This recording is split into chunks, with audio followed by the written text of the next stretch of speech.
হরে কৃষ্ণ, রাধাসখী রান্নাঘরে আপনাদের সবাইকে স্বাগতম। তো আজকে আমরা ভগবানের জন্য তৈরি করছি হেলেন ডাল দিয়ে এঁচোড়। তো এখন প্রচুর পরিমাণে এঁচোড় পাওয়া যাচ্ছে। তো এখানে আমি হেলেন ডাল নিয়েছি, আর ডালগুলোকে আমি শুকনো খোলায় খুব ভালোভাবে ভেজে নেব। আর অবশ্যই ডালটাকে খুব ভালোভাবে লাল লাল করে ভাজতে হবে, এতে হেলেন ডালের পারফেক্ট ফ্লেভারটি পাওয়া যাবে। তো এবার আমি পাইপ্যানে জল গরম করে এতে আমি দিয়ে দেব ধুয়ে রাখা সেই ডালগুলো, আর দিয়ে দেব কয়েকটা কাঁচামরিচ।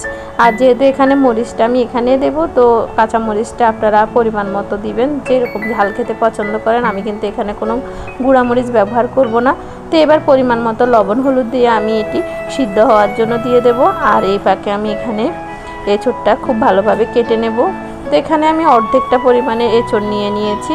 আর এঁচোড়টাকে কিন্তু আমি ছোট ছোট টুকরো টুকরো করে কেটে নেব। আর এঁচোড় কাটার আগে অবশ্যই হাতে কিন্তু সরিষার তেল মাখিয়ে নিতে হবে, না হলে কিন্তু প্রচুর পরিমাণে আঠা লেগে যাবে।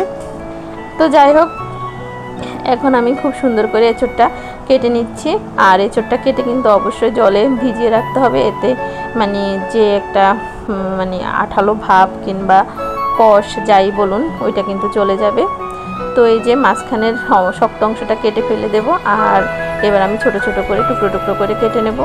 তো আমার ভিডিওগুলো যদি আপনাদের ভালো লাগে অবশ্যই আমার চ্যানেলটি সাবস্ক্রাইব করবেন, লাইক দিবেন, শেয়ার করে দিবেন। তো অনেকে কিন্তু আছে এঁচোড় কাটতে খুবই ভয় পায়, আসলে ভয় পাওয়ার কিছুই নেই, খুব সুন্দর করে এঁচোড়টা কাটা যায়। যাই হোক, এবার এখানে কিন্তু আমার হেলেন ডালটাও সিদ্ধ হয়ে গেছে। আর এখন আমি ডালটা কিন্তু আধা ভাঙা করে নেব, কিংবা আধা ভাঙার চেয়ে একটু বেশি করে নিলেও সমস্যা নেই। তো এবার আমি পাইপ্যানে আবারও জল দিয়ে দিয়েছি, আর এখানে কেটে রাখা সেই এঁচোড়টা দিয়ে দেব।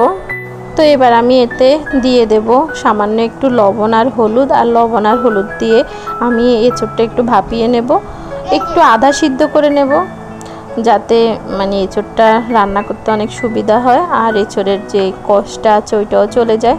তো এই যে আমার কিন্তু এঁচোড়টা ভাপানো হয়ে গেছে, আমি এখন ছেঁকে নেব। আর এখানে এখন আবার পাইপ্যানে দিয়ে দিয়েছি সাদা তেল।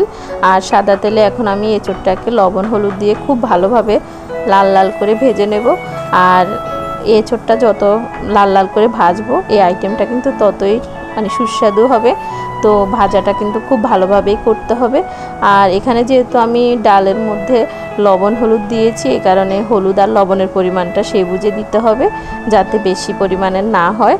তো এখানে লবণ হলুদ দিয়ে এখন খুব ভালোভাবে আমি এটি হাই হিটে লাল লাল করে ভেজে নেব, কারণ এটি যত ভালোভাবে ভাজা হবে ততই ভালো হবে। তো এই যে আমার কিন্তু এঁচোড়টা কিন্তু ভাজা হয়ে গেছে, এখন আমি এঁচোড়টা কিন্তু নামিয়ে নেব। এই যে দেখুন কত সুন্দর করে লাল লাল করে ভেজে নিয়েছি। তো এবার আমি আবারও পাইপ্যানে সরিষার তেল দিব। সরিষার তেল দিয়ে এখানে দিয়ে দেব আমি শুকনো মরিচ। আর এখানে কিন্তু অবশ্যই সরিষার তেলটা ব্যবহার করলে ভালো হবে। তো শুকনো মরিচটা দিয়ে এখন শুকনো মরিচটা খুব ভালোভাবে ভাজি করে নেব, যাতে মরিচের বীজগুলো খুব ভালোভাবে ভাজি হয়। তো এবার আমি এখানে আধা ভাঙা সেই হেলেন ডালটা দিয়ে দেব। ডালটা দিয়ে আমি সামান্য পরিমাণে জলও মিক্স করেছি অফ ক্যামেরায়, যাতে এঁচোড়টা খুব ভালোভাবে সিদ্ধ হয়। তো আপনারা চাইলে জলটা নাও দিতে পারেন, যদি আপনাদের জলের পরিমাণটা ঠিক থাকে। তো যখনই ডালটা খুব ভালোভাবে ফুটে উঠবে, তখন এখানে আমি দিয়ে দেব ভেজে রাখা সেই এঁচোড়টা। তো এঁচোড়টা দিয়ে খুব ভালোভাবে মিক্স করে ঢেকে রান্না করব, যতক্ষণ পর্যন্ত এঁচোড়টা খুব ভালোভাবে সিদ্ধ হচ্ছে আর ডালটা শুকনো শুকনো হচ্ছে। তো এই যে এখানে আমার এঁচোড়টাও খুব ভালোভাবে সিদ্ধ হয়ে গেছে, আর ডালটা মাখো মাখো হয়ে গেছে। তো আমি কিন্তু এই অবস্থায় নামিয়ে নেব, কারণ ডালের আইটেম কিন্তু ঠান্ডা হলে অনেকটাই শুকনো হয়ে যায়। তো এই যে রেডি হয়ে গেছে আমার হেলেন ডাল দিয়ে এঁচোড়। তো এবার আমি এটি ভগবানকে গরম অন্নের সাথে অর্পণ করেছি, আর সবাই মিলে আস্বাদন করেছি পরম সুস্বাদু কৃষ্ণপ্রসাদ। হরে কৃষ্ণ, ধন্যবাদ।